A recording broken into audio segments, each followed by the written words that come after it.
اور پھر وقالت اولاہم لاخراہم، اب پہلے پچھلوں سے کہیں گے بھائی فما کان لکم علینا من فضل، اب تمہاری کوئی ہم پہ کوئی فوقیت نہیں ہے،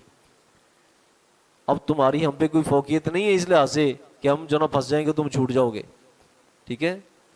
فذوقوا العذاب بما کنتم تکسبون، اب تم چکھو عذاب کو جو تم کماتے رہے ہو، ہمارے پیروکار بنے رہے ہو نا، تمہاری عقل کہاں پر گئی تھی، تمہارا شعور کہاں پر گیا تھا،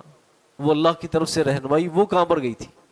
تم اندھے بن کے جو نا وہ ایک دوسرے کے پیچھے ہمارے پیچھے چلتے رہے۔ اور قرآن مجید نے سورہ ابراہیم کے اندر جو شیطان کا مکالمہ ذکر کیا ہے، وہ کہے گا بھی میں نے دو دعوتیں تھی، ایک میری دعوت تھی، ایک رحمان کی دعوت تھی، تم تو اتنے اندھے ہو، تم نے میری دعوت کو مان لیا، اللہ کی دعوت کو چھوڑ دیا تم نے، فاستجبتم لی، میری دعوت کو تم نے قبول کر لیا، اللہ کی دعوت کو چھوڑ دیا، تم سے بھی کوئی جو نا وہ بڑا کوئی بیکل ہو سکتا ہے تم لوگوں سے، فلا تلومونی، اب مجھے کچھ نہ کہو، لوموا انفسکم، اپنے آپ کو ملامت کرو۔ تو حضرات گرامی، قرآن مجید ہمیں انفرادی طور پر ہر ایک کو ذمہ دار ٹھہراتا ہے، یہ نہیں کہتا کہ آنکھیں بند کر کے ایک دوسرے کے پیچھے چلنا شروع ہو جاؤ، یہ کہتا ہے کہ عقل و شعور سے کام لو اور خود جو نا وہ کیا کرو، راہ ہدایت کو تلاش کرنے کی خود کوشش کرو، اگر کرو گے تو تمہیں مل جائے گا،